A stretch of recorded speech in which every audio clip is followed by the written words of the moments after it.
Hey, what's up, guys?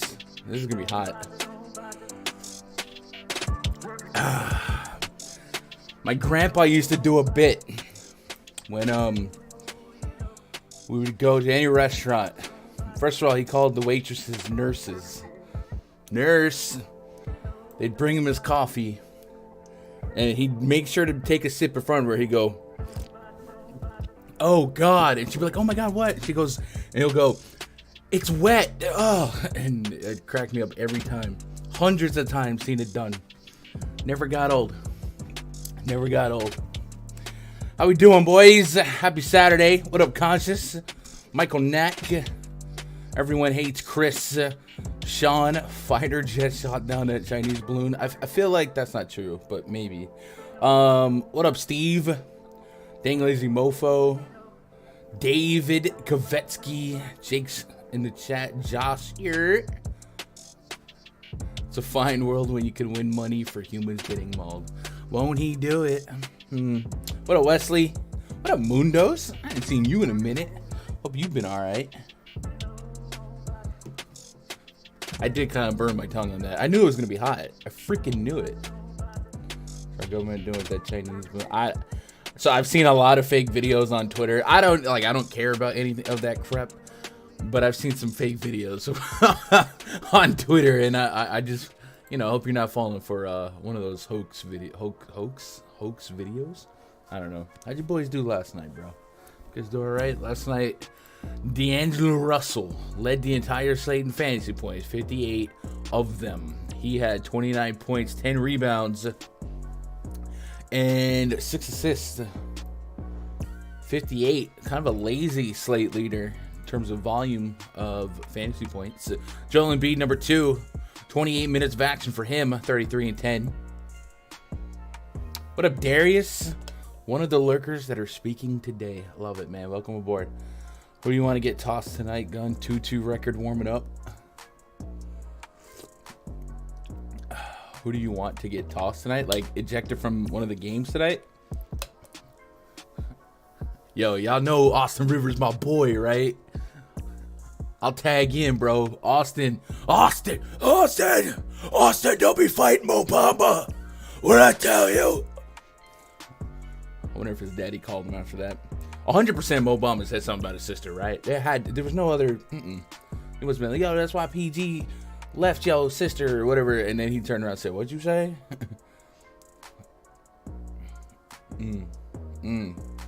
What up, Abel?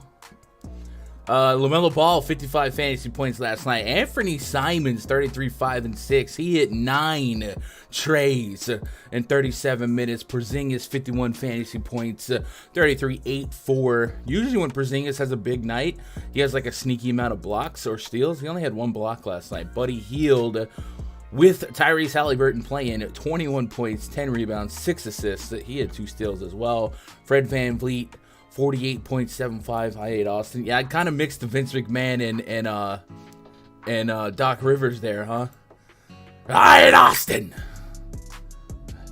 We don't do a lot of Austin bits for basketball. It's usually for baseball. There's a lot of Austins in baseball. It hurts my throat when we do the Doc bit, bro. But it's funny, I guess. Austin Rivers can get beat up. Nah, miss me with that nonsense. Y'all don't know about Austin Rivers, man. Y'all don't know about Austin Rivers. Bamba looked like, he had Bamba down. Jalen Suggs saved Bamba's life. No, I'm just kidding. Y'all don't remember that game where Austin Rivers was on the Clippers and like Chris Paul was dead, Blake Griffin was dead, I want to say DeAndre was dead, and it was just like Austin Rivers and like maybe Jamal Crawford maybe against the Blazers, and like Rivers' face was literally split open. He had to get like stitches in the middle of the game, but like he was out there fighting. They lost, but like ever since that game, I love me some Austin Rivers, bro. Austin Rivers slander shall not prosper in this house. Oh man, what up, Travis? Here, also, look, y'all remember? You remember? Look at this. He had that dog in him, bro. He had that dog in him. Mad respect for Austin Rivers. I got it. What else we have? We Cole Anthony. So after, maybe benefited a little bit from the ejection. 28 and 6 for Cole Anthony. A block and a steal in there as well. Any surprises for you guys last night? I would say all the guys that I was heavy on kind of offered up floor games. Meaning, and then like I was in on Sabonis, right? So Sabonis did fine, not great, but I was in on him, and I paired a lot of him with Tyrese Halliburton. Yikes, right? And then Damian Lillard, I was in on Damian Lillard, and then Anthony Simons night happened, and Lillard dropped 42. So a lot of the guys I paid up for, and Anthony Edwards, and then it turned into be like a D'Angelo Russell night. Edwards dropped 35. So like all the studs I built my night around kind of tanked, and then I was also in on like Drew Eubanks. We knew that Davion Mitchell was maybe not what you want. But yeah, Drew Eubanks kind of sucked. 18 minutes, 4 fouls. Trendon Watford came in. So I never had a sweat last night. So I'm hoping to change that. The night before was really, really nice. Got a couple props to slide in there for us. So we'll go game by game here. We got a little extra time today. So, and we didn't do the prop show. So as we go game by game, if you guys are out there looking for DFS and the player prop world, you got some props pertaining to the game, throw them at us, and we'll kind of serve two masters, kind of try and knock out two birds, one stone. We'll see what happens. Jalen Suggs is ready. Yeah, right. Maybe. I don't know. There's a lot of NBA players. I'll probably get whooped by a lot of NBA players. Yeah. Doc is the one person Vince never slept. Oh, no. Hey, man, you don't know that. Vince, you say you dropped your pen? I'll get it for you. Main cast for the 6th straight slate. Mediocrity at its finest. You can't go broke making a profit. I'm a Magic fan, so I got to support my squad. Hey, man. Magic are going to be good in a couple years, you would think. Lillard sucked. Let us not speak the name of Davion Mitchell. I mean, we did say Davion Mitchell had trap-like tendencies at elevated ownership. Rivers knocked out a few of my Bamba lineups. Yeah, it was. Yeah, with Wendell Carter Jr. out. certainly made sense to have some Bamba exposure. Let's put the logo on the screen for a minute. It's a nice little slate. Yeah, there's 2 games that are happening now. There was a couple people ruled out. A lot of it from their early 2 games. A lot of it perhaps connecting the dots to potential Kyrie Irving trade packages. So we get to play with that. And as we get closer to the Thursday deadline, we're going to get more and more conspiracy theories or hug watches and stuff like that. So it's going to be a wild couple days. But I would like to see an active trade deadline. I would. Just to shake things up. Because I think the NBA is wide open this season. I do. Whereas, a couple years back, or, the last 10 years preceding the last 2-3 years, it was pretty much a couple of teams. I think the NBA is wide open. If a couple teams that are not healthy get healthy, or a couple teams add a piece, blah, blah, could be a fun playoffs. What's up, Noel? I don't think Princess missed a scuffle on any team he's been on. So another thing I've been watching is, and I've from last year too, is it sure feels like the Memphis Grizzlies incite a lot of ejections, like a lot of them. And I've never been bored enough to quantify that, but somebody has to by now. It seems like people's chances of getting ejected against the Grizzlies are much higher. We've even seen Shannon Sharp fans get in jeopardy of getting ejected against that team. Maybe it's just straight up the Dylan Brooks effect, but or it could just be in my mind. But I swear, it sure feels like there's a lot of ejections against the Grizzlies, and Grizzlies play with a lot of attitude, so makes sense. Brandon for the Spurs. Yeah, Brandon was huge yesterday. Made a lot of sense, though. A lot of sense.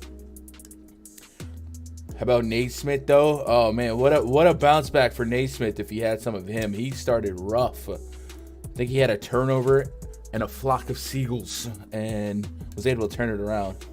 Want to see a team put all their chips in? If the Lakers trade those picks, they might be putting all their chips in.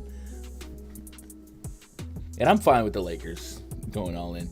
There's some teams, if they spend all their draft capital, they're just stuck out because people aren't going to go to, I don't know, Portland or what, you know what I mean? Like a major market.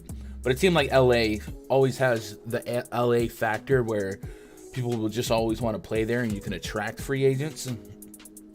But like when the Nets traded away everything for KG and Paul Pierce and whatnot, that put them down in a hole.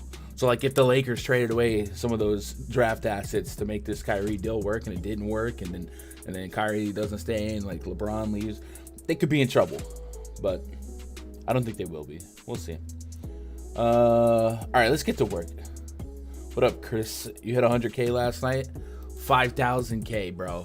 5,100K. Chris is a troll. I think we can get rid of Chris. Chris is day 3 of just kind of being weird with it. So yeah, somebody want to lay the smack down on him, go for it. We'll jump into laying the smack down on this slate.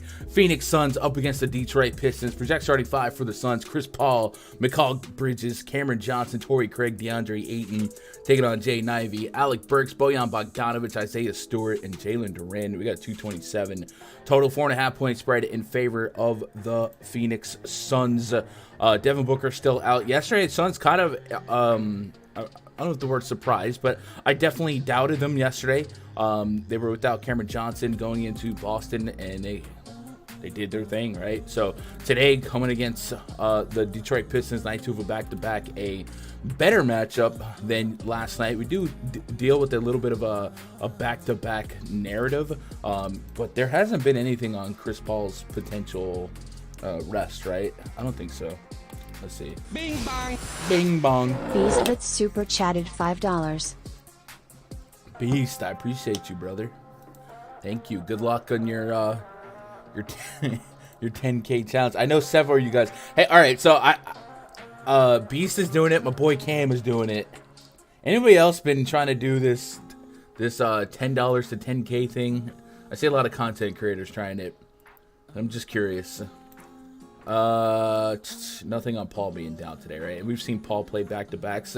What I would be worried about for Chris Paul here, and really the Suns, is just kind of like a schedule fatigue thing, right?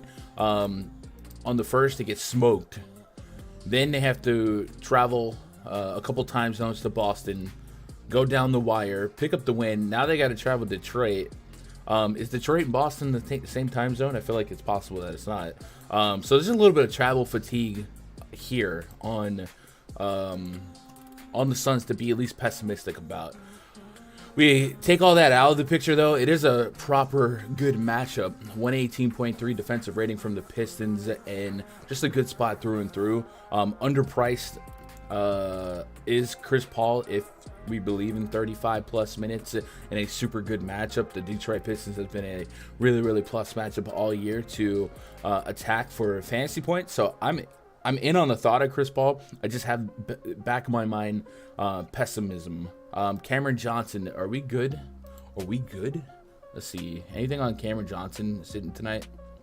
Let's go to depth charts. Bing, bing, bang. Bing, bing. Oh, it remixed. What the? Appreciate that membership, Beast. Y'all check out Beast's YouTube channel. He's trying to grind it up from the flow up. I appreciate the hustle. Anybody else out there, if you're trying to grind a content channel based around this passion that we all have, I promise you, I ain't got no ego. I'll help you.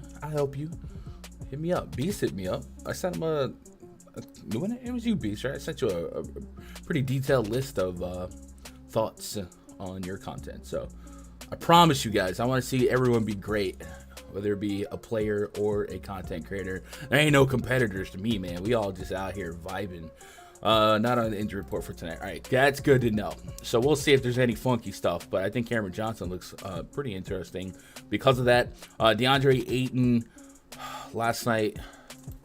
Let's see what kind of minutes we're working with. Ayton's been a guy that I've struggled to project far over 30 minutes. 35, that's really, really solid against a beefier front court in the Boston Celtics. Now, that's a really tough matchup, so I don't overthink the fact he only got us 36 fantasy points last night. Robert Williams and the Celtics, that pace, that team defense, that's all really, really, really stout stuff. And the Detroit Pistons, not quite that. So I think they're all in play here if we can get past any type of haziness or pessimism based on potential travel fatigue. And they're all priced right. What are we thinking on props on the Suns, if anything, if they have them? Yeah, I know. What up, Squeak? You like Cameron points more, Bennett? We'll look at that. 14.5 points. Thought being he's the freshest set of legs on the court. He's also, I believe, second, or he leads the team without Devin Booker in 3-point attempts. Is that what I remember from yesterday? He does. He's a team leader in 3-point attempts. So averaging 13.5 points, a more porous defense, a little bit more life in his legs. 14.5 is the line. You like that? Let's see what the market's at. We'll use the odd shopper for that. Cameron Johnson. It's kind of a coin flip. A little bit more juice on the under. Not something I specifically, I guess, would attack. What's the model have him for? Let's go to player props. Cameron. 16. So my model actually has him on the over. So it would be in agreement. We're all over the road here. But if I had to trust my projections, I'm on the over. So lightly. May fade Phoenix completely. I don't want to get stuck on any type of travel fatigue narrative and miss out on good plays, because I would wholly concede that they're just really, there's some opportunity at the price points, right? If Chris Paul just got you 38, 40, whatever, that wouldn't be what you want. And Mikal Bridges is priced to a point where he needs that 40 plus, but he's playing so many minutes. Ayton's in a super solid matchup, needs the 40 plus. We have seen him be closer to 30 minutes, so I understand why we'd be a little bit concerned, but also there'd be some egg on our face if we miss out on like a Chris Paul 50 bomb against the Pistons. You know what I mean? I just like to entertain both thought processes here. So I can't be all the way out unless the ownership was unreasonable. And I think a lot of ownership is going to the Luka absence like it did the other night. That's exactly what's happening. So Chris Paul. Oh, there's like no ownership right here. So, yeah, I would have to be there. And it's not going to cost much of our portfolio equity tonight to be there. What about on the other side? Pistons, anybody? Last night they went double bigs, right? Let's pull up rotations instead of thinking fresh legs and bad defense. Yeah, man, I think that's solid process. Who was it that didn't start yesterday for them? They put Stewart back in the mix. Was it Sadiq Bey off the bench? Yeah, Sadiq Bey off the bench. And then Bey kind of crushed it off the bench. And I think that impeded. Some of you guys were on Ham Diallo yesterday. And, coming into that stretch, Diallo was playing mostly opposite Sadiq Bey. So that might have okey-doked you there. But Isaiah Stewart and Jalen Durant both started. So you got double twin towers in that front court. We'll see if they stick with that going into this matchup. I think there's a case for it and a case against it. But Isaiah Stewart, if he's going to be afforded starter level minutes and perhaps starter level opportunity, he's underpriced at $4,600, right? 28 minutes against Charlotte, super plus matchup, only hit 3 field goals and still crushed it in terms of fantasy points. So if he would have hit, if he would have shot 50% as a center, right? Only 2 threes, so he essentially went 3 for 10 from Jesus. He could have really nuked the slate yesterday. So I think we have to consider him at this price point. If he starts, I would feel a lot better about it. And then everyone else is kind of in the blender, right? Burks, Ivy, Bojan. We'll put them into tier 3 where they fall. We'll probably put a 10% ceiling on them, if that, and keep it moving, right? Straight NBA talk. Started this channel in September of last year. We love your input. Yeah, no problem. If you're on Twitter, DM me. Anyone out there that has like a YouTube or TikTok or whatever, and you're working on content, even if it ain't NBA, I actually have several content categories that I spearhead out there, but all you guys just know me basically for gambling. I don't mind giving you a little bit of friendly advice. Lost the prop on Ayton first half PRA and the hook. Oof, he had a fast 8 points to nada. That's the worst, when guys just start off hot, or like when you get 2 threes from a player in like the first 3 minutes and then they don't hit a 3 for the rest of the game. Oh, I'm not salty. And I'm not talking about Paul George specifically the other night. That's not what I'm talking about, and I was, so what? Nick Batum took several shots in crunch time and missed them all, but whatever. Dinwiddie over both of them. Yeah, so talking about over, I like Murray over CP3, Dinwiddie over both of them. So I would agree with the statement pre-flop, Hurley, but I do think Dinwiddie, from a game theory perspective, is going to be attached to a ton of ownership, 40, 50, 60%. So it's not necessarily a bad thing to be looking elsewhere from this far out, That last minute Stewart pivot won me money last night. Yeah, if you caught that, I mean, that's why we play the game. The Knicks hosting the Clippers. Also at lock, project starting 5 for the Clippers. Terrence Mann, Paul George, Kawhi Leonard, Marcus Morris, Ivica Zubac taking on Jalen Brunson, Quentin Grimes, RJ Barrett, Julius Randle, and break down the walls of Jericho. 219 is our total. 3.5 point spread in favor of the visiting Clippers. We don't have anything fishy or suspicious for the Clippers on the injury report yet. And then on the Knicks side, we have Jalen Brunson questionable. So that is very, very pertinent, right? So he may even just be probable. Let me see. No, he's questionable. I like Dinwiddie PRA over. Questionable with a non-COVID illness, late scratch Thursday. His status is up in the air. Yeah, so he wasn't even on the injury report the other night. Next thing you know, everyone ran to go get trapped by Emmanuel quickly. It was a beautiful thing. So we'll see. And then that scared me. That spooked me because I had unders on Julius Randle's PRA. Thankfully, he still hit it because that's the homie. Hit the under. But it certainly made me feel like, oh, wait, Julius Randle might have even more potential usage. So let's go pull up the Knicks here. Do a little bit of if this then that SAT test. I like going to Mavs value over Dinwiddie. I think there's going to be multiple ways it's going to cat. I do think a lot of Mavs value is chalk as well. Knicks. Wait, what? Huh? Rozier got us on the hook. Yeah, he did. Last night was one of those nights for props that I didn't care post because we knew, like, I think I apologized several times throughout the stream. I was like, man, this is not a fun slate for props. And I had no cores, so it was just it was a light night. Light night. It was what we thought it was. All right, let's see. Brunson and Randle on the court together. Let's focus on the Randle effect, if anything.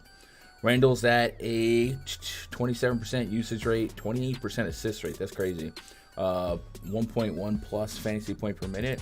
And then taking off Brunson, leaving Randle on. Thoughts on Dario Saric? So Mundos, Dario drew a start last night because Cameron Johnson was out. Cameron Johnson's not on the injury report, so I would assume Saric goes right back to the bench and becomes extremely volatile if you are trying to replicate what he did last night, right? Still 14 to 20 minutes probably on the board for him, so I wouldn't say he's completely off limits, but I wouldn't have Betty Davis eyes, if you will, chasing what he did last night. So I just think he just becomes a volatile value play. You got Betty Davis eyes. Usage 33% for Randle here. His per minute production goes bananas without Brunson. So it went from 1.1 to 1.5. The assist rate goes down, the usage rate goes up a little bit. So yeah, it matters if Brunson doesn't play. Certainly we have to processually go back to some Quentin Grimes. And I think Grimes is playable no matter what. He's been playing super deep minutes in that Tom Thibodeau diet. But Julius Randle could be real fun. And then obscure revenge narrative. Wasn't Isaiah Hartenstein on the Clippers last year or the year before? I feel like he was. And he's kind of been involved in their minute rotation. So I'm joking about the revenge part in terms of as a reason to play him. But if we look at the last two games, Hartenstein closed out. Oh, man, why do they do this? We're going to go back to popcorn machine. Hartenstein closed out that Lakers game. And then what did it look like in the finale of, or the waning moments of the Heat game? Hartenstein, he closed out the Heat game. So Hartenstein's closed out in back-to-back games for the Knicks over Jericho Sims. So obviously it's not always a guarantee that that's going to happen, but it does make Hartenstein continue to be intriguing as a value play. If he's going to see an opportunity at 25 plus minutes, we know him to be a point per minute plus. The Miami Heat, one of the worst matchups you can ask for. The Clippers matchup is a step forward. So I think Isaiah Hartenstein's got to make the value pool as somebody we might throw in a blender tonight. So a couple ways to attack this game on the Knicks side. It's still going to be a slower pace game, a low total, but the minutes that we can plant on the Knicks because of Tom Thibodeau is nice. On the Clippers side, do you guys have a lean on Paul George or Kawhi, or how you're playing that? I do think with this total, a likelier outcome is finishes in terms of fantasy points from the both of them. Where, like, you know, a dueling 45s is like, yeah, they did their thing, but it's not going to win me 100K tonight. Maybe not. Kawhi and PG on the court together this season, 27% usage rate, 1.1, 1.2. And then not only, you know, are we dealing with them healthy right now, Marcus Morris came back. He's healthy. And then they have a healthy-ish rotation that can get involved. So I could see Paul George and Kawhi falling through the cracks of like 10, 20 lineups. And 150, I always feel compelled to get there, especially at that near $2,000 price discrepancy between Paul George and Kawhi on FanDuel. So I think Paul George is going to fall a bit more on FanDuel. But just something to think about. If we want to go back to the well here on the process on attacking New York, it has been more fruitful to target New York with three-point shooters. And I think some of you guys know where I'm going with this. And I'm thinking Paul George. So let's do some research. So first of all, points in the paint allowed. New York Knicks allow the second fewest points in the paint. And then opponent three-point frequency. The New York Knicks allow the fourth most three-point. Allow is kind of a weird word for that, but teams are shooting at the fourth most highest 3-point shot attempt rate against the Knicks. So more volume or a higher percentage of shots, not necessarily more volume. And the Knicks, when we put that as a finite number, the second most 3-point attempts per game against their defense and the second most 3 points made per game. So taking that information and looking at the Clippers and who's chucking threes, Paul George easily leading the team in 3-point attempts. We saw Norman Powell rear his ugly head against, I want to say the Bulls. I don't want to lie. But Paul George is the guy I'm thinking about right now. So can we get Paul George at 2.5 threes on PrizePicks? Just thinking out loud. If they don't have it, I just wasted 2 minutes of our life. We cannot, huh? Cowards! Give us Paul George! Oh, it's alright. What's the market on Paul George? Is it like broken? That's that why they don't have it? Maybe they'll add it later. Let's go George. Yeah, some places there's steam on the over. Some places it is still steam, but not as minus 140. So maybe that's what it is. If they do offer it later, I'd lean the over, obviously. 21.5 real points also seems a little bit on the low side, but with that implied total, meh. I don't know. I would lean that. What's the prop? What's the prop model thinking on Paul George? I just think there's too many outs for failure. 21.9, so I'm slightly on the over, but I'm not gonna dabble with that. I want to feel better. Let's get caught up on chat. Also, my Dinwiddie with a 50% chance to be optimal. I believe it. We'll look at that game though. I don't really have a pushback. I think we've seen Dinwiddie's. I mean, it's a lot of usage straight up point blank without Luka, but yeah, 50% is a crazy high number. So we definitely want to look at that. But I don't disagree with it. Any interest in Paul George's line is kind of low on PrizePicks. Very topical, Cash. I am interested. I am. Do we want to throw a blanket? Maybe fantasy score is a little bit better. I'm kind of interested in the points. If they gave us 2.5 threes, I'd take that as well. But I'll tell you what, fantasy score, I got a 6+ fantasy point discrepancy between me and what PrizePicks has. So maybe I would take that as the candidate if we wanted to get some stake in the game. But it is going to be down in pace, and like I said, I think there's enough outs for vulture, right? We could see Norman Powell come in, get hot off the bench, Reggie Jackson 20+ minutes. There's still plenty of ways for the team to just play team basketball and just kind of take away from the ceilings of George and Kawhi, but I would lean the over on Paul George fantasy points, and if they offered us 2.5 threes, I think the research leads me there as well. Anyone know why PrizePicks I can't play in Ohio, but I can do props on gambling sites? I don't know why. But if you could attack props on sports books, like I don't think you're missing out. You could probably use a lot of the same information and not have to play parlay style. Told y'all LaMelo Rozier mini stack. I had some of that. Was Rozier that dude last night? I don't remember. I remember Melo was alright. Melo was like 10K, so like what Melo did, he had to do.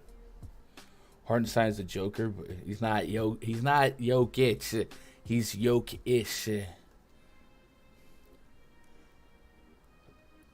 Powell and Zubac been balling lately. Yeah, Norman Powell is going to be very volatile. So a couple of these Norman Powell games came with like Marcus Morris out. Not that that's 1-to-1, but you get what I'm saying. Like, I don't know, 16 shot attempts against Milwaukee. I guess 5,800. I don't know. I wouldn't. I just don't trust Norman Powell, but I get it. Nick Batum, I definitely have trust issues with. Zubac against the Knicks front court, really tough matchup, but this might be a safer spot minute wise for Zubac, and he's probably underpriced for what a 32-minute Zubac would average. So I don't hate putting him in the blender. What up, Paul? I want Brunson to play so I can fade this game. I mean, if Brunson plays, I probably have to get some Brunson. I think 8K on FanDuel, 8,600 on DK. We've seen that kind of hit. And a Brunson at 8K versus a Paul George at 8,300, I think there's room for that to have a dueling ceiling that could be a nice little table setter. PrizePicks bumped up LBJ, dang. Any bad chalk? I haven't really consumed the ownership yet. Seth Curry assist props over 3.5. We'll get there. Seth. Oh, that's not on the slate. So you're saying, okay, I'll look at that for you guys. Because Kyrie's out, right? And Ben Simmons is out.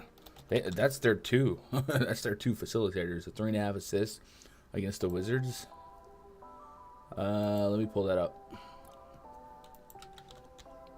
Did we see a starting lineup for them? Is it like, jeez, they could do a lot of things. They could do like the Patty Mills fakeness, but they've been starting that Edmund Sumner, right?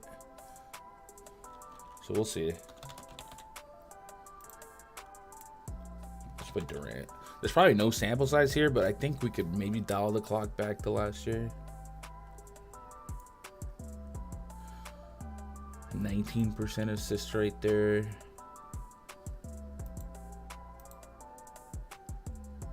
What's the market saying? In certain games, is there correlation in flopping the over on PG points and under on Kawhi? Then we're saying is it like positively correlated? In a sense, yes, but they could both coincide, right? Like if they both had dueling 25 plus fantasy point games, we wouldn't be stunned. So Seth Curry 3.5 is pretty much a coin flip in the market. Some spots actually have a little bit more lean on the under. So I don't really have a reason to sway you. I understand why we would want to be there though. Just trying to take advantage of something without Kyrie, Simmons, and KD. But yeah. What up, Francisco? Hope you're doing all right. What up, AOD?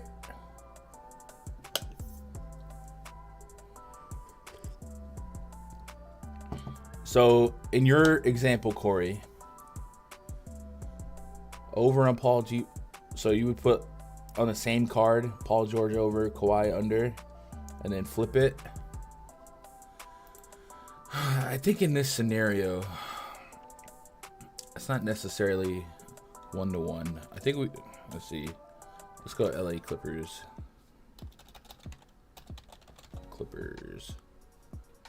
Kawhi's at 26.5 points. Paul George is at 21.5. Man, so you're basically betting on it's unlikely for Kawhi to get 27 plus and Paul George to get 22 plus. I feel like that's not that crazy, but it is a lower pace game. But it's also a game that funnels scoring outside the paint. I don't know, Paul George points by game log with Kawhi Leonard. Let's go last 10 games. Let's see how often that coexists. Because you could use this kind of like same approach for a few big two teams, right? So 22 is our line for PG, right? 22 versus 27 for Kawhi. And we'll run the same query on the other end.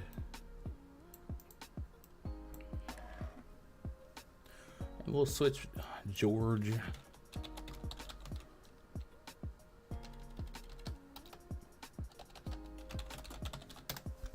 Larry Nance revenge. Couple revenges out there.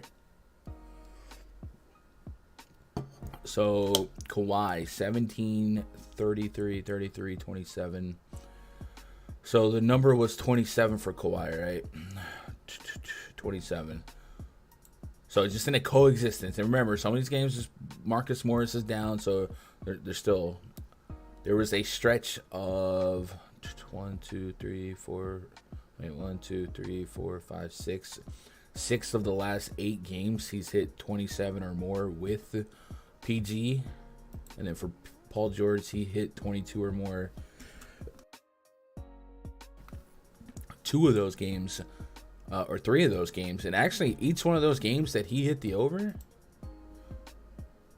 other than one, like there's 2 games that they both hit the over. So I guess the short answer would be, I think you're on the right track in terms of correlating bets like that. But I think in this particular case, the lines are low enough that I don't know that the probability is high enough that that's something I would force. I think it's more likely that one of them hits their overs and will just leave those guys disattached from each other. So, like, if I wanted some stake on Paul George over and wanted some stake on a Kawhi over, I just wouldn't put them in the same ticket. I'm not necessarily going to bet on the other one's failure for that one in particular. I do think there are some examples where we can build a higher case for negative correlation between 2 teammates that are focal point of the offense, but these lines aren't as high. I think we would need like a Jaylen Brown Tatum where they're both 25 and 28. You know what I mean? Hopefully. What up, Helms? Hope you're doing all right.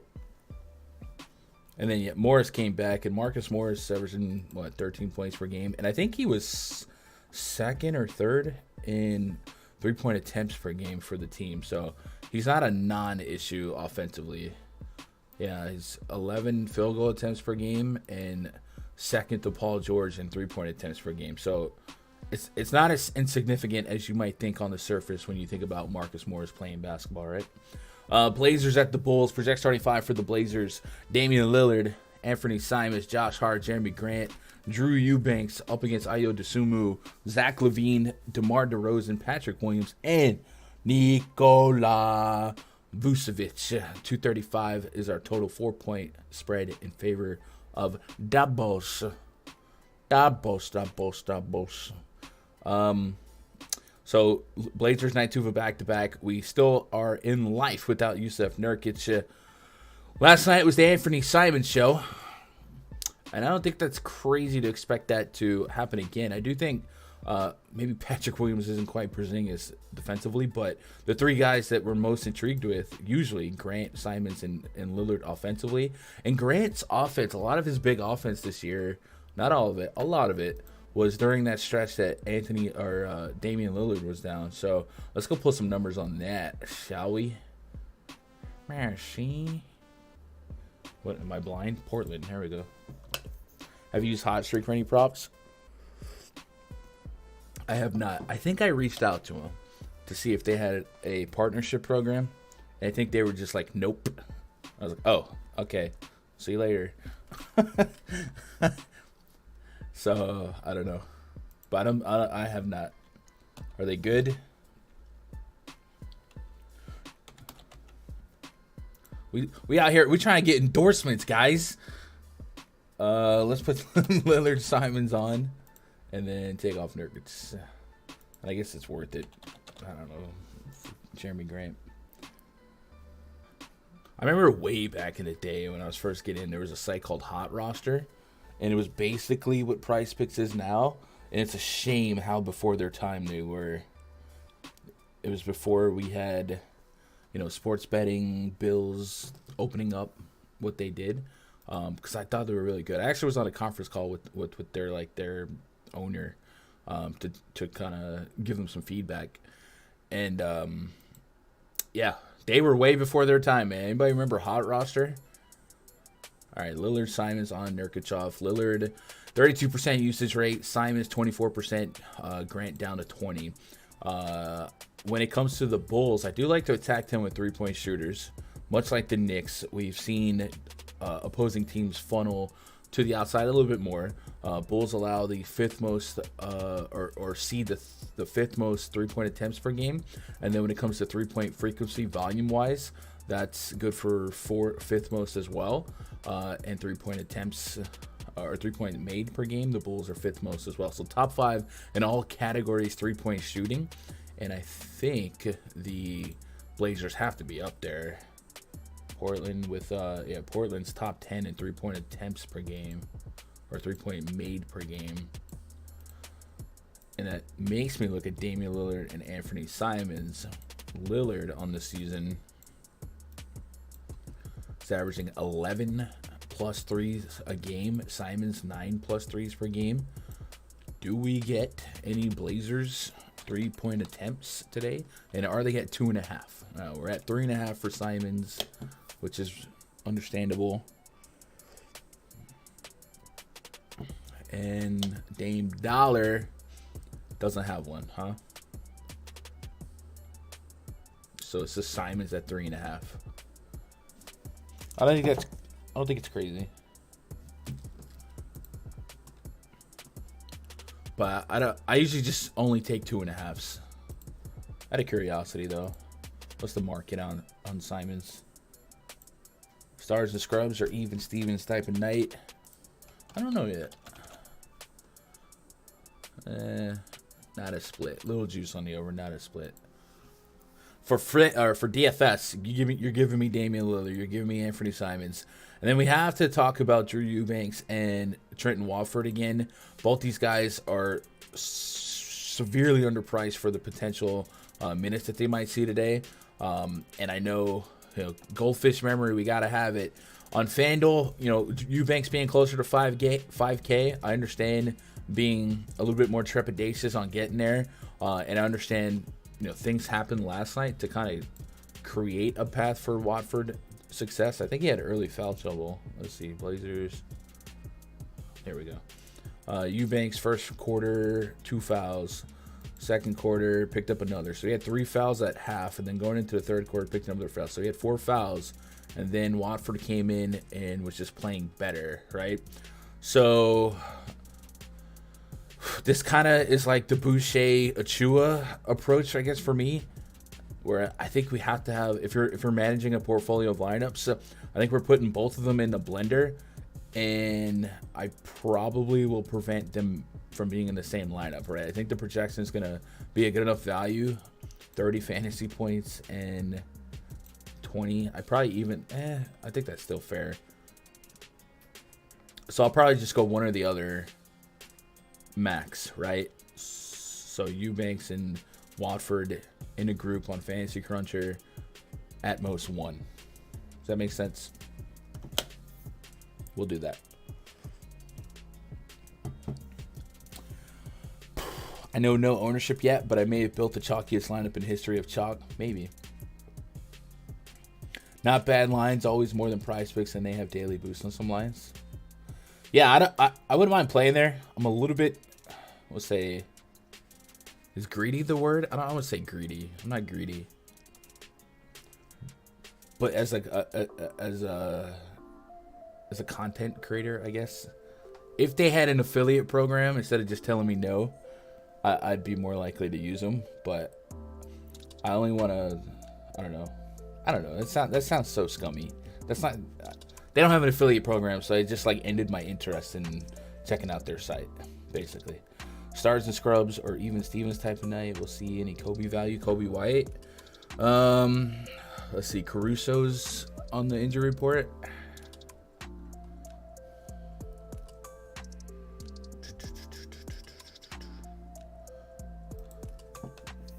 Right foot sprain. So when Caruso got hurt, was that just Kobe White minutes? Eubanks has been in a lot of foul trouble, which is possible again tonight against Vucevic, right? So it's not I don't know.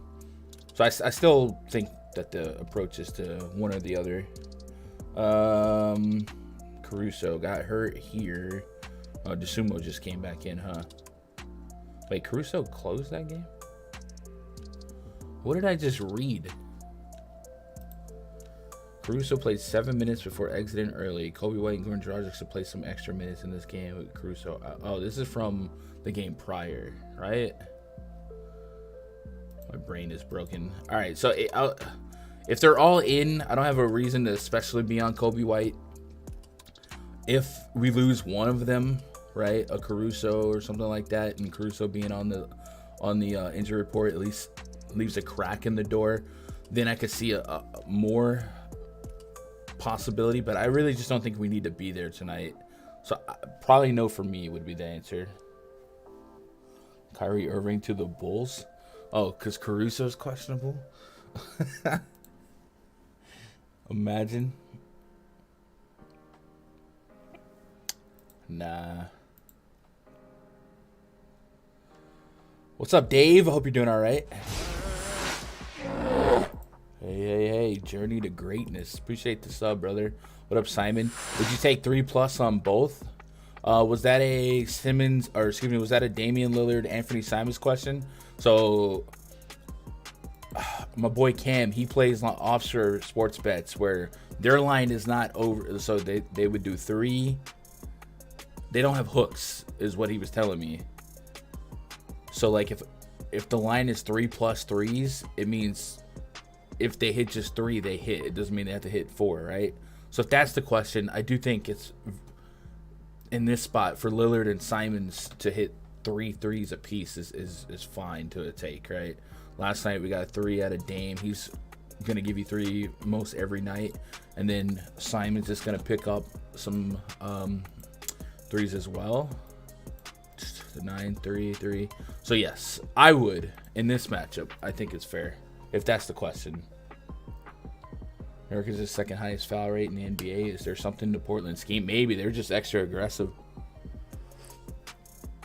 About to pay 300, yes sir. Hartenstein for the win. I like that, Dave. Josh Hart's not too shabby either.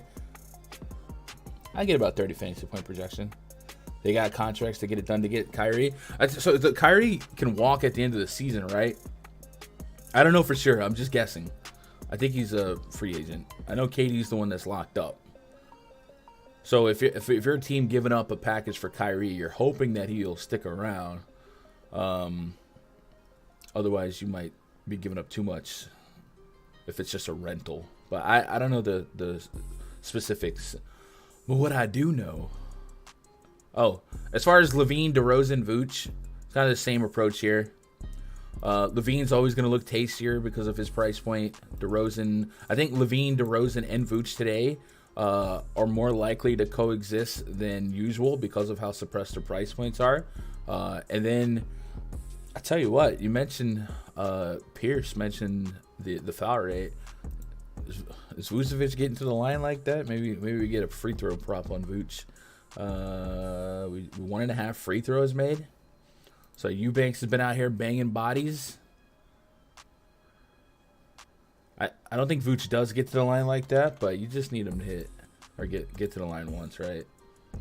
2, yeah, he doesn't really get to the line like that. That's crazy. It's really crazy for a guy, a double-digit shot attempt center, right, against a more physical, typically more physical defense to not really get to the free throw line much.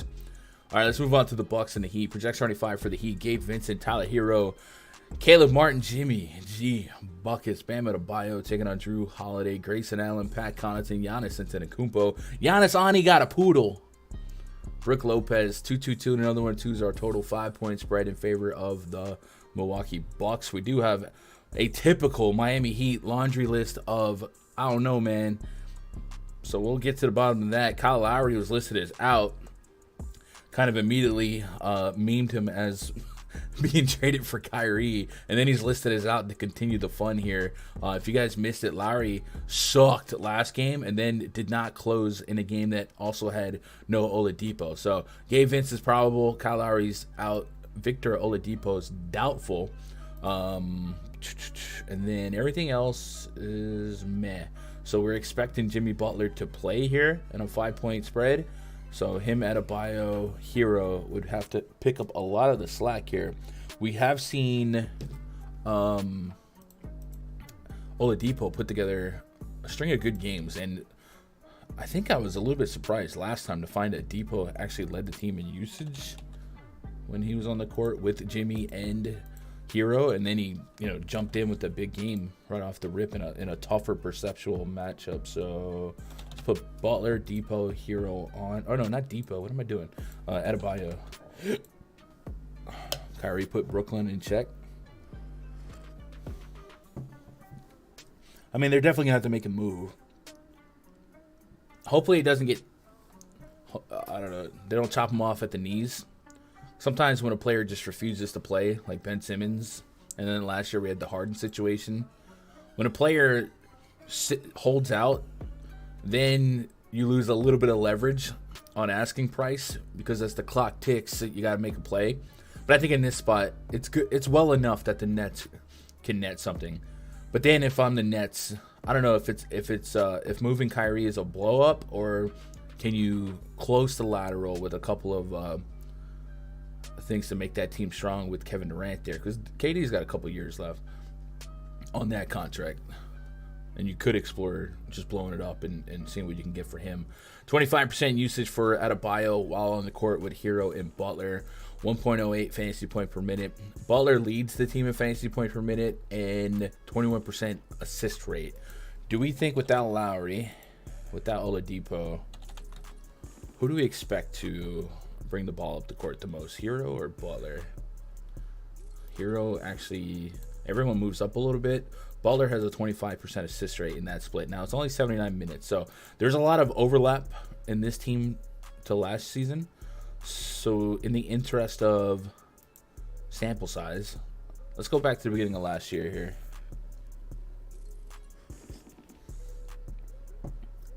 %, Naismith, half a point through a quarter per season, have 35. Jack, it was pain, right? If you're on the other side of that was pain.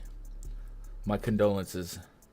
Jimmy, yeah, since the beginning of last season, so we were able to add like 200 minutes there. Again, whatever, but 25% assist rate there for Jimmy without Lowry and Depot. Jimmy on the season averaging 5 assists per game. Is that his line today? Jimmy, he's at 5 assists. So he's averaging 5 assists. So, out of curiosity, taking these guys off, not putting them on the court, but just taking them off. What does that 25% assist rate go down to for Jimmy? It goes down to 22%. So, he gets about a 3 to 4% increase since the beginning of last year. So, there's merit in the 5. Because right now, I think that's very pushable, just meeting a season average. What's the market at it?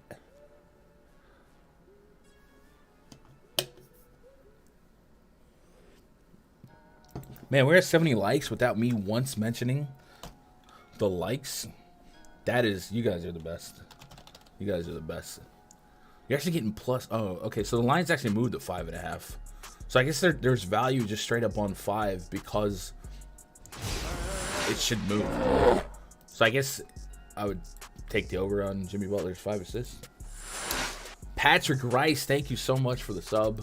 Welcome to the channel. Hope you're having a good Saturday.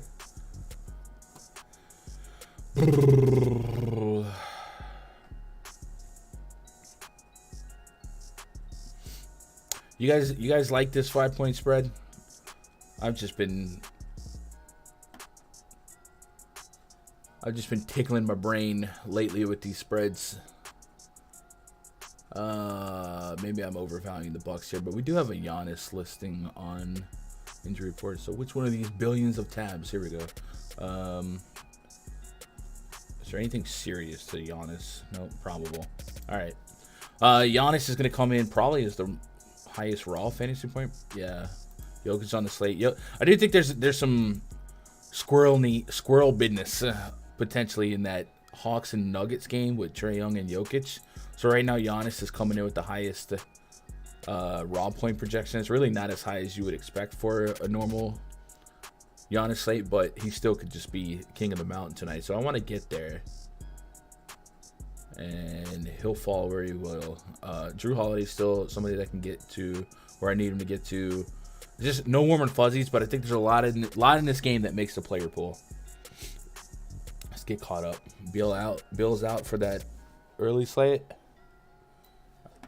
All right, so if you guys are playing that, you know the drill. Kuzma and Porzingis, a little bit more usage, and then I don't know what they might do with is it Jordan Goodwin or Will Barton? Got them box seats to carry Underwood. Everyone congratulate Beast Bets on the sex. Taking the old lady out to carry Underwood. I love that. I can't play him, man, but Bam and Hero and Vincent I will play. You can't play Jimmy? I think everyone's price has a ceiling worth having. I do think it's likely that, it's not likely, but it's possible that we just get a bunch of underwhelming stuff. But I'm getting like a really shallow rotation here, so I'm in on getting exposure to this game. I just don't know that. How do I throttle it? You know what I mean? Do I max 2 Heat in a lineup, or do I allow it to get to 3? Because Gabe Vince is probably too cheap. Should he play?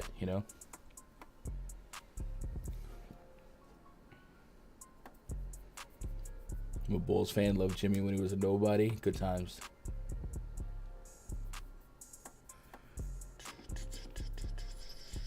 All right. Let's move on to the Rockets and the Thunder.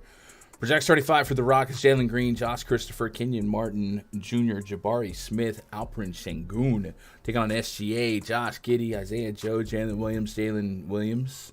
From the redundancy department. When it comes to the Oklahoma City Thunder starting lineup, past SGA and Josh Giddey, draw a name out of a hat. Certainly have seen Kenrich Williams start, seen Aaron Wiggins start. So no guarantees there, but we expect SGA and Josh Giddey to be rock steady. Very important bit of news from this game is the status of Jalen Green. He has missed a couple of games, and last night we saw Eric Gordon play. Tonight, planned rest. Green's been dealing with right calf contusion. Has missed Houston's last 3 games, so there's hope he'll be available for tonight. So if he can go, it certainly helps us direct a lot of usage to him and kind of piece this thing together. This is a repeat of a game we had 2 games back, so 3 or 4 days ago, and we were in on Sengun, especially that FanDuel price at 8,300 against the Thunder, and then Eric Gordon played that day, and he's out today. So is Jae'Sean Tate. So we can't really expect a strong minute sample size of the Rockets without Green, without Gordon, without Kevin Porter Jr. You know what I mean? We just know that it's Sengun, and then we go from there.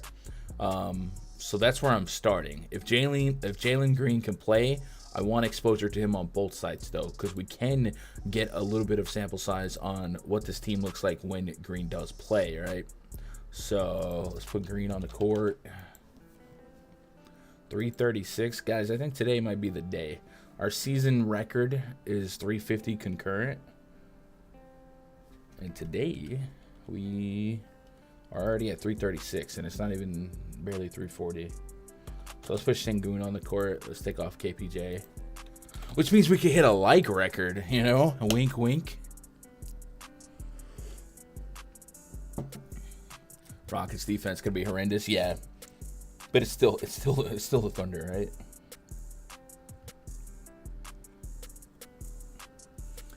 %23 usage on Sengun, 27% for Jalen Green. Jalen Green's got to be the only guy I know that can push 30% usage and consistently be under a fantasy point per minute, but you have to get there on him. Let's continue to take guys off the court. Eric Gordon, if there's applicable minutes. Christopher looks like good value. You think Sengun looks better with Green on? Actually, I don't think you're crazy for that, because one of the things that Sengun can do is create some assists, and I trust him to make assists more when a guy like Jalen Green, even though he's sporadic and volatile. 108 fantasy points per minute.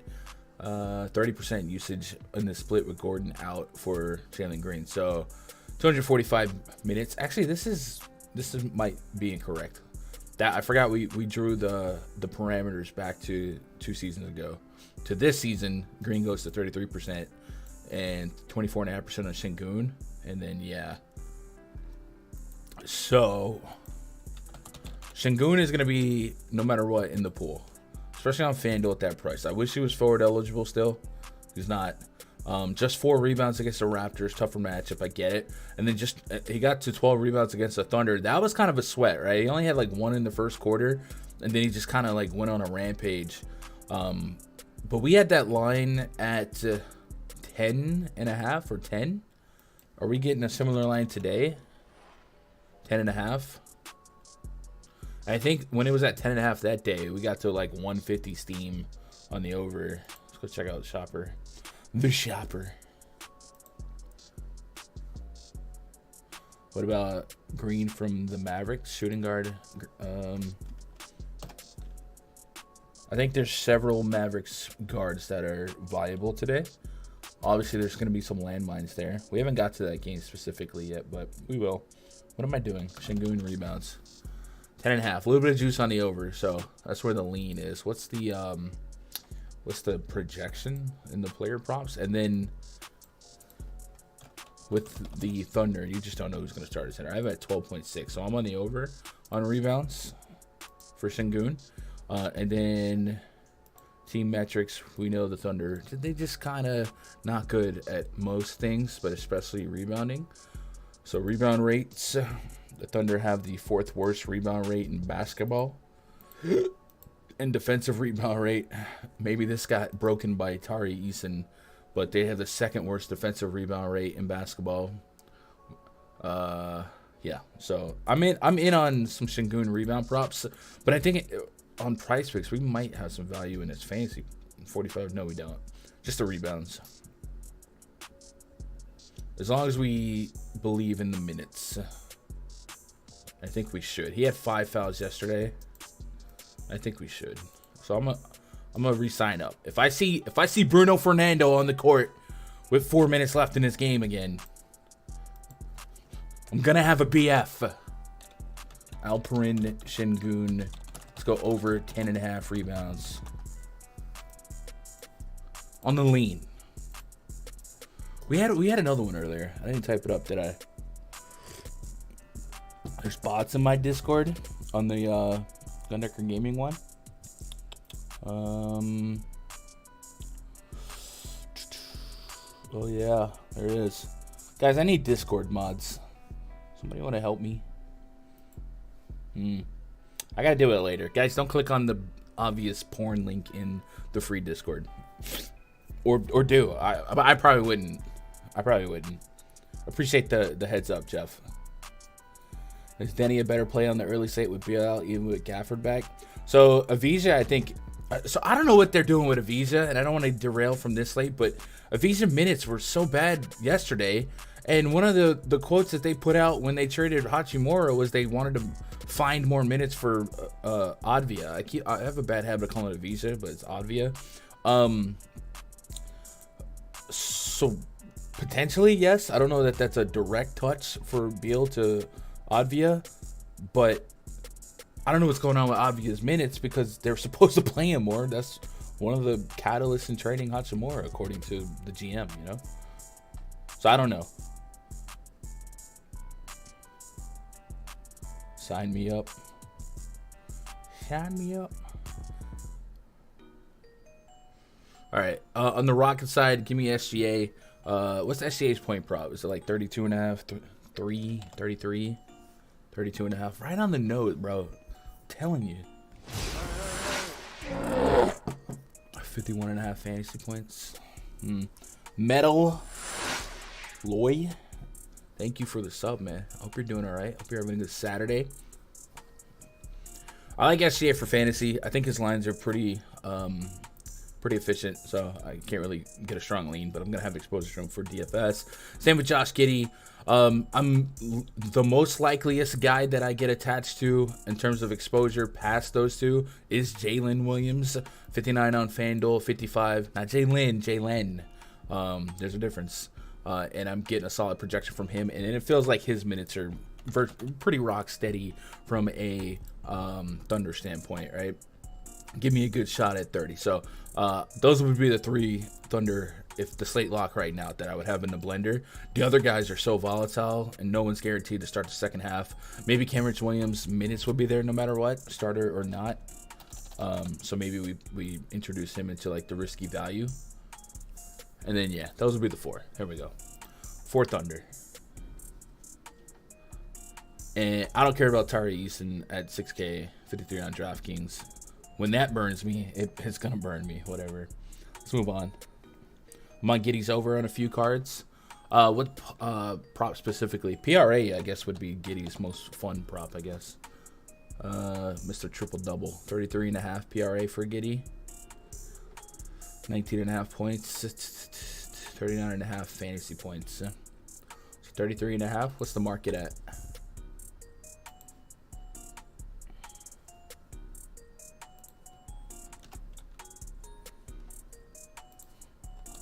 As well as AD, I like Lillard plus second half of the back-to-back. I don't mind that. It's all over the place. 33.5. Some books have little steam on the over. Some books little steam on the under. Perhaps. No, not there. Mavericks and the Warriors. Projects 35 for the Mavericks. Spencer Dinwiddie, Josh Green, Tim Hardaway Jr., Dorian Finney-Smith, Dwight Powell taking on Steph Curry, Jordan Poole, Klay Thompson, Andrew Wiggins, Draymond Green. 225.5 total. 9.5 point spread in favor of the home team, Golden State Warriors. So uphill battle for the Mavericks without Luka Doncic, also without Claybot. And then it's possible you just never see Christian Wood play another game for the Mavericks again. Davis Bertans is out. So we are supplanting a ton of usage, points per game, and responsibility on Spencer Dinwiddie and the Sunshine Gang. So let's go to the on-off court tool. Let's go pull up the Dallas Mavericks.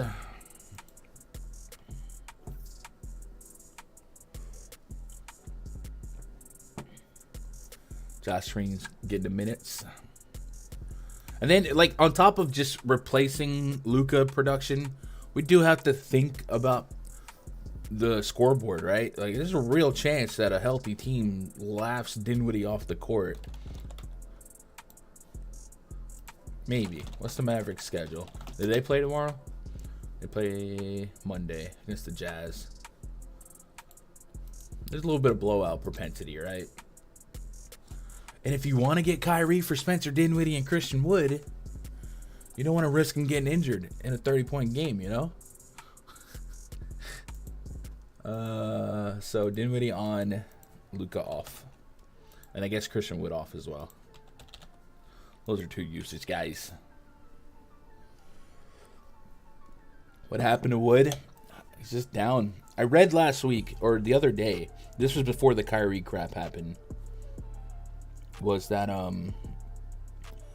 he did not expect Christian Wood to play another game for the Mavericks, was what one of their beat writers said. So we'll see. Dinwiddie 1.3 DraftKings points per minute, $1.25 essentially on FanDuel, 35% usage rate, 44% assist rate, 240 plus minutes of sample size. If we elongate on that, just add a little bit more sample to it, we're gonna have running with Curry. Well, I meant like if it smokes. Oh, you mean just like who's guarding Curry? Yeah, good luck. Last year we had some more sample size to it. Still at 30% usage rate, 30+% assist rate. And that was when Jalen Brunson was in the mix as well. So go back to this season so I don't forget that when we're running that in the future. So all things to say this. Fully expect Spencer Dinwiddie to be one of the highest owned players on today's slate.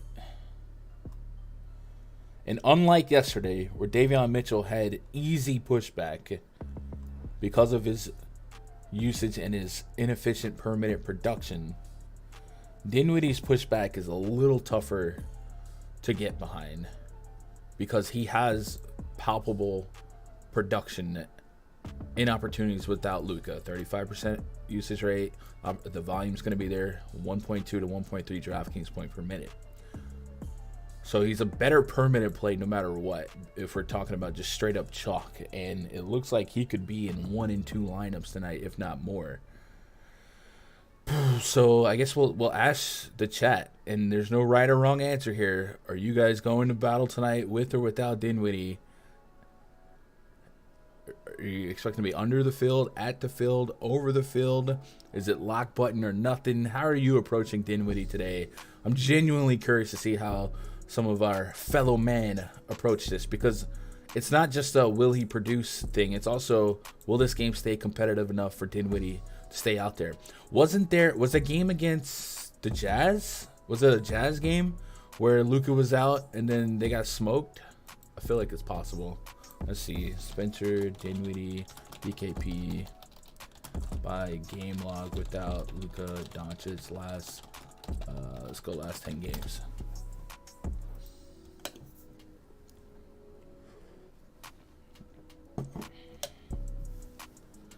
$57, $42, $37, $47. Utah. Okay, they didn't get smoked. They went up there and fought. They didn't get smoked. You know what it was that I remember from that game? Dwight Powell sucked. Like, just absolutely sucked. And I had a stupid amount in retrospect. Yeah, he had 23 minutes, 2 points, 3 and 3. Just absolutely atrocious. So, with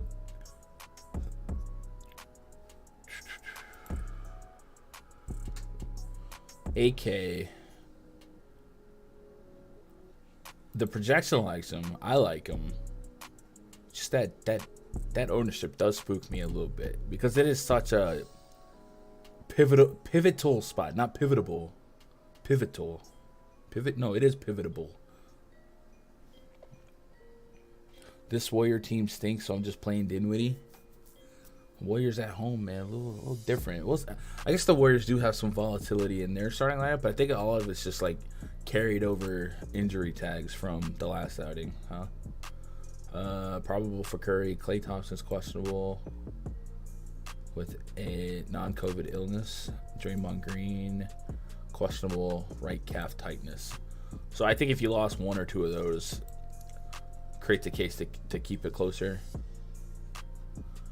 Any of these games for Dinwiddie in lopsided, look at these cupcake matchups, man. Houston, OKC, Utah. How'd that Portland game go this season? It was Portland, right? Was that a Dame game? It was. 40 points. Good God. No more than that for me. I have him in 2 out of my 6. Okay. Absolutely says I gotta play him. I'm Underwood the field. I'm doing under the field. Think both teams sit big guys and bench guys thrive.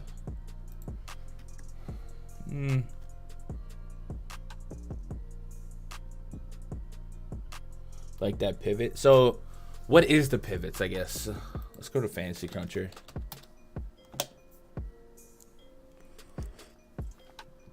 You have more Hardy than Dinwiddie? All right, we might be getting a little ridiculous. I don't mean ridiculous offensively. Like, are we getting too cute, right? We put too much makeup. So let's look at the pivots on both sides. So on FanDuel, I guess, you know what, we can just go into projections and do that as well. So we're shopping for pivots to Dinwiddie. So let's just clear this out. Let's put point guard, shooting guard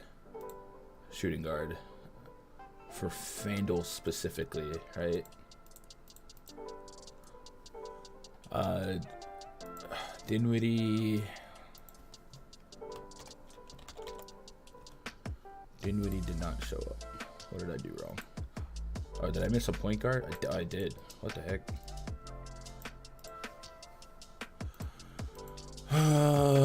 And then let's zoom in. I guess I'll zoom in a little bit so you guys can see, and then we'll fix it in a minute. So Dinwiddie on FanDuel is AK. So let's give it a $500 up or down net.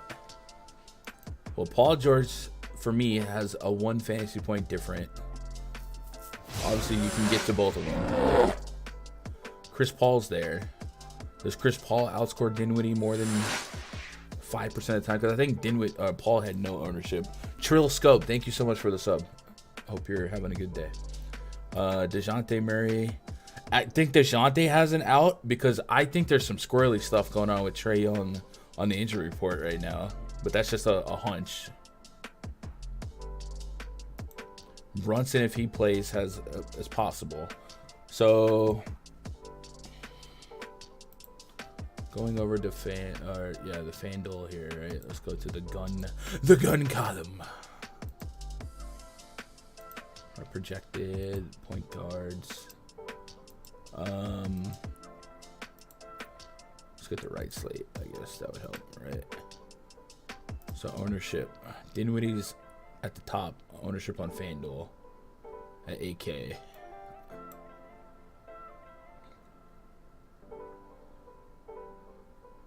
Chris Paul's at 11%. So Chris Paul is like a third of Dinwiddie's ownership in a better matchup where it's not a 9-point spread on the road. And this is not, I'm not trying to dog Dinwiddie. I'm trying to exercise true pivots to the price point at a similar projection, you know? Jalen Brunson is at 6%. Sure, he could not play, but that's also a fraction of the Dinwiddie ownership. Like, how many of you would just let the field have 50% Dinwiddie and just try to connect the dots elsewhere on guys that have projections that are within 3, really? So I think both thought processes are live today. I feel like my gut is a little bit more pessimistic when it comes to Dinwiddie on the road against the Warriors, but I don't think there's a wrong answer. I think that's a healthy discussion for us. No one thought the Suns would win last night. I'd say you're right, Steve. There's a lot of spots tonight where we just roll people or teams out of hanging in there, and then they go in and blow out the other team, especially when it comes to like scrub squads. So you're absolutely right. Hardaway or Josh Green tonight. All right, past Dinwiddie, what we're working with here. Going to that on-off court. It's ugly. It is ugly. Tim Hardaway, 22.7% usage. And then I know we're going to have ownership on Josh Green more than likely. And he's 4K. I get it. 30-plus minutes. Just be on the court. You don't even have to be a point per minute at that price point. So those guys, they're going to fall in for me as well. They're also going to come at elevated ownership. But I think Dinwiddie is the king of the castle when it comes to ownership right now. Maybe. Looks like Tim Hardaway might be higher on. Maybe. But those are the guys to keep it closer.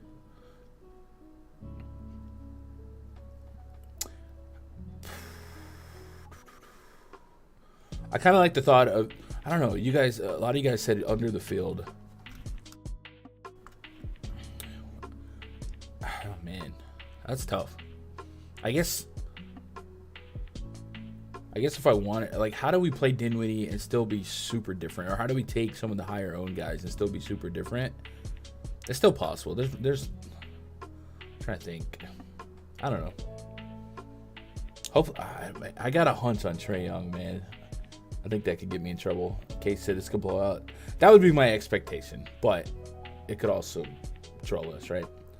The skate is big enough to differentiate elsewhere if you play Dinwiddie. If you fade Dinwiddie at 8K on FanDuel, you're just hoping he doesn't nuke at that price point.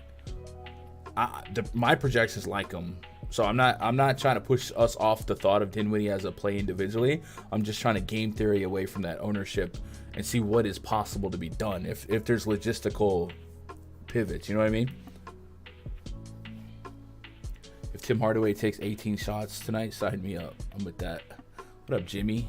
Kid needs to unleash Hardy, man. I love Hardy. Do you think Warriors win with the same game with the SGP, SGM is the way? Mavs have lost every game without Luka this season. Yeah, I don't expect the Mavs to win this game, much less kind of be competitive, especially if we get a fully healthy Warriors team at home. Hardy was my sneak, but now I forgot about all the value like Vincent, so I'm good. I would like to see Hardy in the starting lineup. I've actually lost money on Hardy a few times this year where I've had that hunch. Hardy's crushing it in the G League. But so far, we really haven't seen an opportunity for him to play minutes. So I think at best, this is a dart throw. I know why you want to play him, but what's the reasoning behind any of this? Because do we still have that Dinwiddie query open against Utah? So Utah's a good example. What's your hunch on Trae Young? See, I thought last night that this could be a Trae Young sit spot. I also thought it could be a Jokic sit spot. So I think, and then when Trae Young came up on the injury report today with an illness, I was like, But that's just me. I don't want you guys to share that without something behind it. So that Utah game, competitive game, no Luka. Jaden Hardy played 5 minutes. I guess Davis Bertans played 14 minutes. Like, what's different now that we would just assume that Hardy gets more minutes? I think if you played Hardy, you're hoping for like a fourth quarter. You know what I mean? Like, there's nothing. I can't be there with conviction. If that makes sense. What's up, Tyler? Thank you. Say Trey is out because it was an illness that popped up today. Yeah, that just kind of like built on the hunch. Minus Wild, Denver's minus 7.5. It was tighter earlier. I had it at 6 when I did the spreadsheet maybe 2 hours ago. So it's kind of moving. All right, Warriors are all in play. Maybe that's the difference, or that's how we pay off the Dinwiddie exposure if we wanted to be there. Because one of these things is not like the other, right? We go to all exposure for the Warriors, or excuse me, for the Cavs, 55, 40. We got a bunch of 30 plus percenters on the Mavericks, but the Warriors, they're all single digits. So maybe if we do feel like we have to get a little bit of Dinwiddie, or even if it's like matching the field on Dinwiddie, maybe the way to get different is literally to stay in that game. Like Steph Curry could drop 50 plus. I think Steph Curry was one of the guys I had at the top of my raw projections. Actually, I gotta reset this for the Vipers, huh?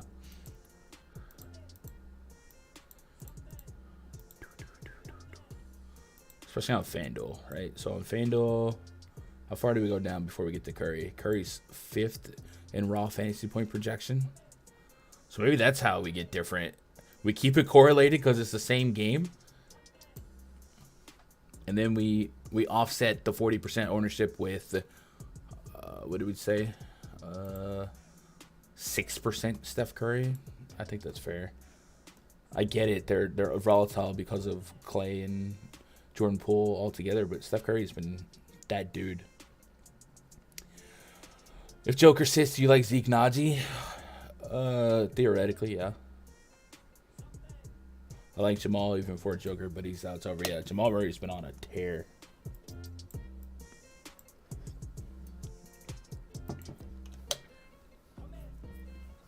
Hopefully we get that news early enough. The Warriors news.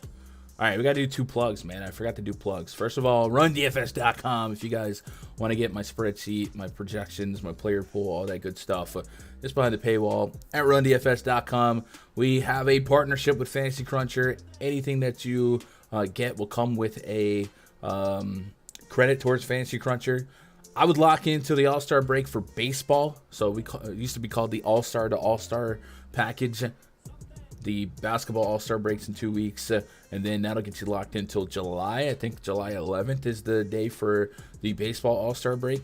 $300 with a $100 credit towards Fantasy Cruncher. So essentially $200 for 5 to 6 months of coverage, daily spreadsheets, daily player pools, and daily Discord access. So after this stream, I'm usually in the pre-locked voice chat right here. We're kicking it here. Oh, I gotta close that because it'll shut the music off. But when you guys, or if you guys do upgrade, you'll be able to scroll up and see this VIP portal. Click on that. There'll be a couple links to the spreadsheet. The most important link you need to get is the Discord link. And then in the Discord, you can get the link specifically to all the different sports. I'm going to try to make something for NASCAR. NASCAR, I used to grind NASCAR hard. And I just kind of, when stage racing came along, it was just like enough. And I had a lot on my plate that I didn't gravitate toward it. But I'm trying to get back in it because I miss sweating NASCAR. And Daytona 500 is usually my favorite chaos race. So, but I don't want to advertise that as a covered sport. But I'm going to try to play that. So if you guys want to play that with me, come hit me up. And yeah, let's go look at the main event tonight. Hawks at the Nuggets. Project starting 5 for the Hawks. Trae Young, maybe. DeJounte Murray, DeAndre Hunter, John Collins, Clint Capella taking on Jamal Murray, KCP, Michael Porter Jr., Aaron Gordon, and Nikola Jokic. We got 233.5 total. 6-point spread in favor of the Denver Nuggets. So that 6-point total moved on the Trae Young questionable news. And like I said last night, I just had that feeling in my bad knee that we might not get Trae Young. So I do think the way this slate is spaced out, how convenient for us that if you are primed with some Dinwiddie, especially on FanDuel, and you wanted to get contrarian throughout the night, you could make a pretty one-to-one swap to DeJounte. It's going to cost you, what, 600 more bucks on FanDuel. It's going to cost you a little bit more on DraftKings, but there is some room for movement because Trae Young's absence would also have a pretty palpable trickle-down effect to other guys. We saw that. Was it Trae Young? I want to say that was against either the Blazers. Trae Young didn't play against the Blazers, maybe. And then we saw like Aaron Holiday start with DeJounte. Don't play Aaron Holiday. Not even if there's a fire. And then Bogdan gets a big boost. So we'll see if that develops. Those midday cues, I tend to lean closer to out than in.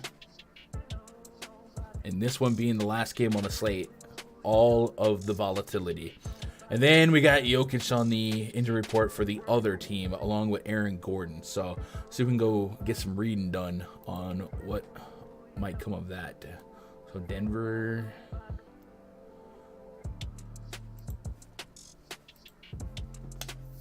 Moved my ownership this morning towards Chris Paul. I wish Chris Paul was in Phoenix for the chronological opportunity throughout the night to swap, because then you could have table setters that are still waiting on Dinwiddie, and then you'll have a kind of a game theory edge to know, hey, am I above the field here? I can take the Dinwiddie, or if I'm behind the 8 ball, I can start diversifying that Dinwiddie exposure into DeJounte or Chris Paul, stuff like that. But Paul's part of the early stretch. Jokic is questionable, injured hamstring. He's had this Q tag for multiple weeks now. There's a chance he's forced out of action against Atlanta. That's what we got. No news is good news, I guess. Aaron Gordon, questionable with the sprained left ankle.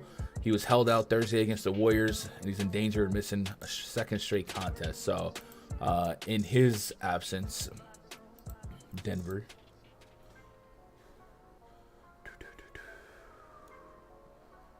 Wait, what?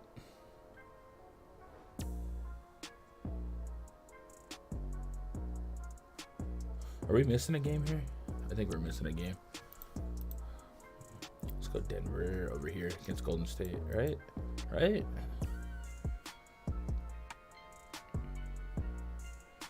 Yeah, in his absence, Kankar started, right?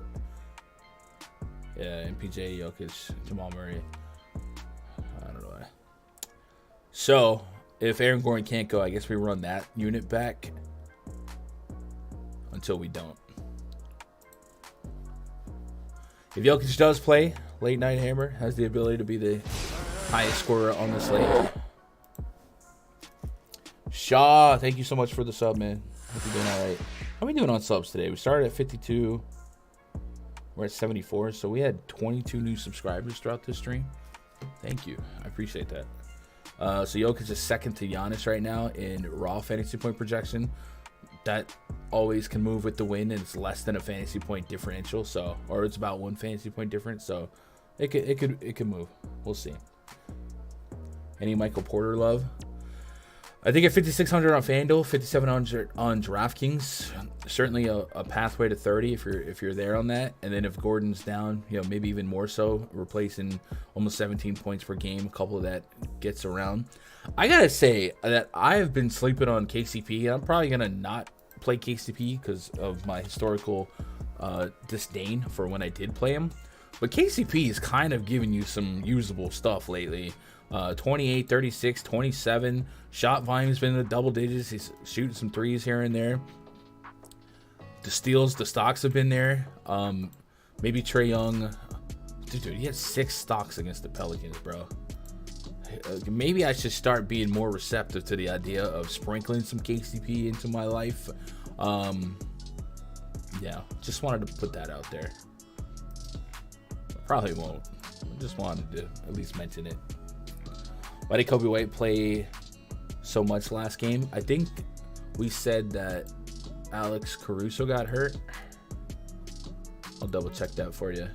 There's an issue on Admiral Funds with the Bulls here. Da Bulls. Also a little lopsided, right? So Kobe White. Kobe White closed out 26 minutes. Caruso got hurt in the second quarter. Yeah, Caruso got hurt. So Kobe White benefited from no Caruso there. And then also benefited from closing out that game. So Alex Caruso is on the injury report.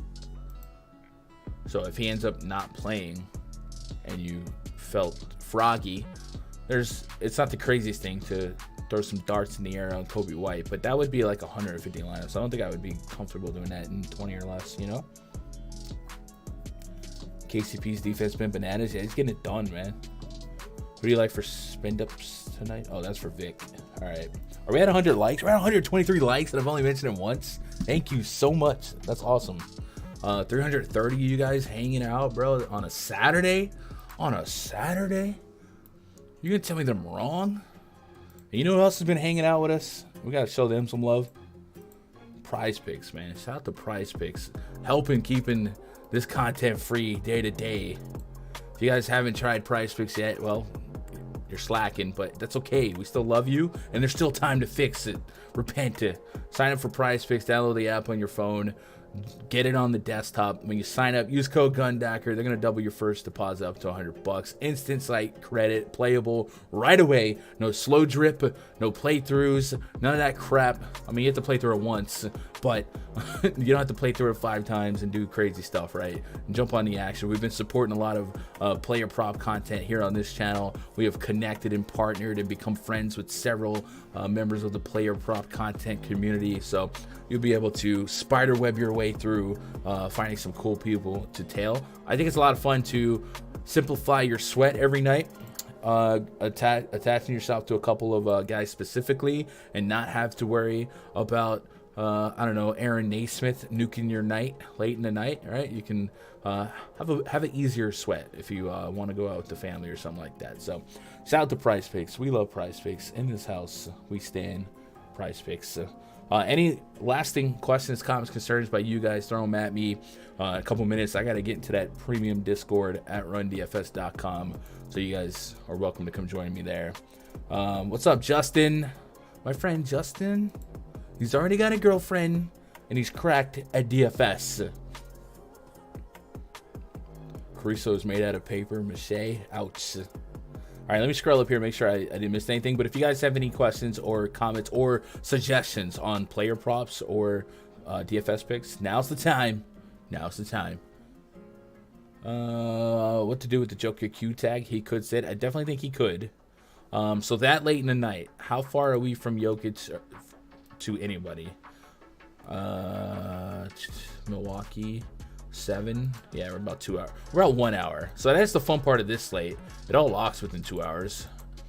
So 1 hour. So maybe, I don't know. So a lot of times that news doesn't come until 30 minutes before. But we'll see.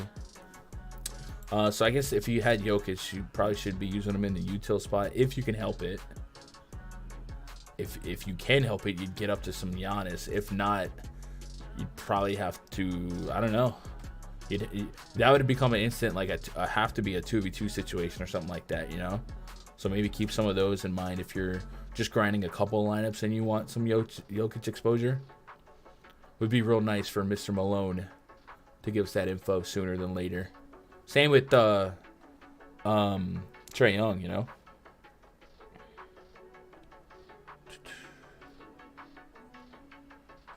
Capella's gonna go crazy if Jokic just, yeah, I can see that. Thanks, Hun. Thanks, Hun. Steve out here calling me Hun. Don't tell his wife. Also, I'm pretty sure that means Steve calls his wife Hun a lot. That the autocorrect would just take that. Is Knicks a good play? Doug, you got to keep an eye on the status of Jalen Green.